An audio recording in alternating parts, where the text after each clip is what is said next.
এটা একটা সোনা বিক্রি করতে চাইলো, সোনার বিস্কুট। আমার স্বামী আমি করলাম কি তুমি কিনবা নাও চুরাই সোনা, আমার স্বামী যাতে চাইনি। আমার বন্দুক দিয়ে ওখানে ডাকা হয়েছে, ওই বন্ধু গেছে আমি অসুস্থ একটু তাড়াতাড়ি হয় না, ও গেছে। যাওয়ার পরে তো আর আমার ফোন ধরি আমার স্বামী ওইটা কিনতে চাইনি।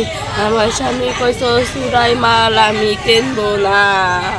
তারপরেতে আমার স্বামী ফোন ধরিনি, আমার আমার স্বামী আর ফোন ধরিনি।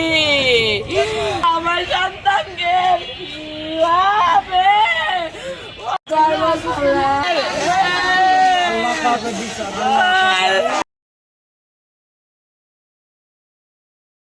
বাহাত্তর ঘন্টা ময়েশ্চার লোক সমৃদ্ধ লিলি বডি ওয়াশ, শিয়া বাটারের গুডনেস স্কিন রিপেয়ার করে রাখে সফট ও গ্লোয়িং।